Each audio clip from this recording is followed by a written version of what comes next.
Hi అండి, అందరికీ నమస్తే. Welcome back to my channel. ఈరోజు వీడియోలో ఇన్స్టెంట్గా పిండి రుబ్బే పని లేకుండా అప్పటికప్పుడు ఈజీగా దోశలు అనేది ప్రిపేర్ చేసుకోవచ్చు.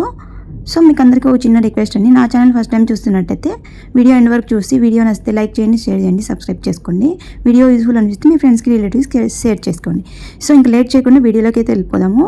ఇలా దోశలు చేసి పెట్టారంటే ఎన్ని దోశలు తింటారో లెక్కే ఉండదు, అంత బాగుంటాయి. ఇవి చేసుకోవడం కూడా చాలా ఈజీ. ఇంట్లో ఉన్న ఇంగ్రీడియంట్స్ అని చేసుకోవచ్చు. ఇంట్లో ఉన్న ఏదైనా ఒక గిన్నె తీసుకొని మెజరింగ్స్ అన్ని అదే కప్తో మెజర్ చేసుకొని వేసుకోండి. తర్వాత ముందుగా నేను ఇక్కడ 1 కప్పు దాకా బియ్యం పిండి తీసుకున్నాను. అదే కప్పుతో 1 కప్పు దాకా బొంబాయి రవ్వ, సోజీ రవ్వ అంటారు కదా, మనం ఉప్మా చేయడానికి వాడతాము, ఆ రవ్వ తీసుకుంటున్నాను. అదే కప్పుతో పుల్లటి పెరుగు 1/2 కప్పు దాకా తీసుకోండి.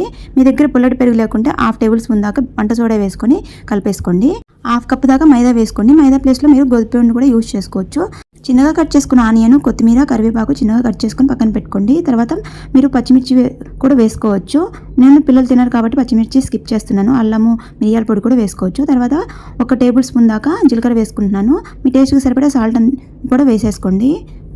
తర్వాత 1 లీటర్ దాకా వాటర్ వేసుకొని ఈ పిండిని అంతా బాగా కలిసేలాగా మిక్స్ చేసుకోండి, ఎక్కడ ఉండలు లేకుండా. ఈ విధంగా మిక్స్ చేసుకొని మీకు వాటర్ అనేది తక్కువైతే ఎక్స్ట్రా అనేది యాడ్ చేసుకోండి. నేను ఇక్కడ ఎగ్జాక్ట్గా 1 లీటర్ దాకా వాటర్ అనేది వేసుకొని ఈ పిండిని అంతా బాగా కలిసేలాగా కలుపుకున్నాను. చూడండి, కంటెస్టెన్సీ అనేది చూపిస్తున్నట్టు విధంగా జారుడుగా అనేది ఉండాలి. ఈ పిండిని ఒక 10 నిమిషాల పాటు రెస్ట్ వదిలేయండి. మూత పెట్టుకొని ఒక 10 నిమిషాల పాటు వదిలేశారంటే బాగా అన్నీ కలిసి ఈ పెరుగులో అంతా పీల్చుకుంటాయి. చూడండి, 10 నిమిషాల తర్వాత వాటర్ అన్ని పైకి తేలుతాయి. సో మనం ఎప్పుడు దోశ వేసినా కలుపుకుంటూ కింద నుంచి వేయాలి. అప్పుడే మనం వేసే దోశ అనేది పర్ఫెక్ట్గా వస్తుంది. ఈ విధంగా అంతా కలుపుకోవాలి. వాటర్ అనేది పైకి తేలుతూ ఉంటాయి. ఎన్నిసార్లు దోశ వేసినా కూడా కింద నుంచి కలుపుతూ ఉండాలి.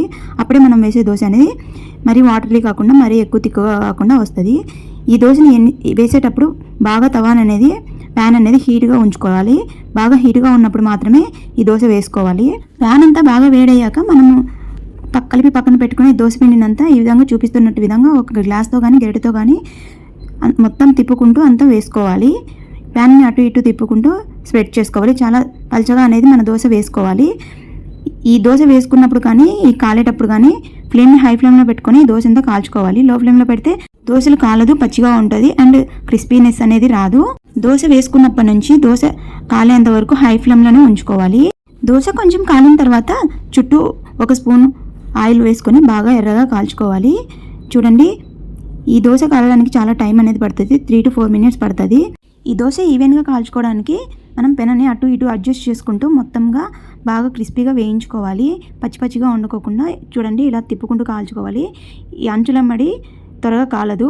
సో అందుకోసమని ప్యాన్ అనేది అటు ఇటు అడ్జస్ట్ చేసుకుంటూ తిప్పుకుంటూ అనేది దోశ కాల్చుకోవాలి. ఒక్కసారి కాలిన తర్వాత మనము ఇలా సెలాక్ పెట్టుకొని సైడ్ నుంచి తీసామంటే ఈజీగా ఊడొచ్చేస్తుంది. ఎంత ట్రాన్స్పరెంట్గా ఉందో చూడండి. మనం వేసే దోశ కాల్చుకోవడం చాలా టైం అనేది పడుతుంది. ఒక సైడ్ కాల్చుకున్న తర్వాత ఇంకో సైడ్ తిప్పుకొని అటు సైడ్ కూడా బాగా కాల్చుకోవాలి. ఒక 1 minute ఉంచుకుంటే సరిపోతుంది. ఈ దోశ చాలా క్రిస్పీగా అనేది ఉంటుంది. ఎన్నిసార్లు చేసినా చాలా టేస్టీగా అనేది వస్తుంది.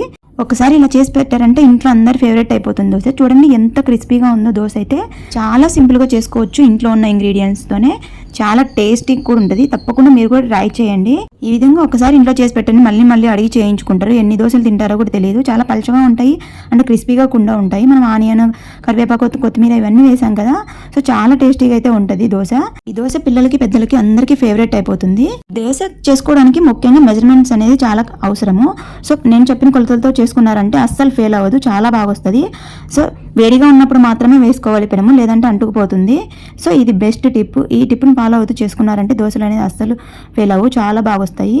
సో వీడియో నచ్చితే లైక్ చేయండి, షేర్ చేయండి, సబ్స్క్రైబ్ చేసి సపోర్ట్ చేయండి. మీకు ఎలా వచ్చిందో తప్పకుండా కమెంట్ సెక్షన్లో అయితే షేర్ చేసుకోండి. వీడియో యూస్ఫుల్ అనిపిస్తే మీ ఫ్రెండ్స్కి రిలేటివ్స్ షేర్ చేయండి.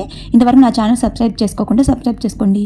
ఈ వీడియో యూస్ఫుల్ అయిందని అనుకుంటున్నాను. Thank you for watching. మరో మంచి వీడియోతో కలుసుకుందాము.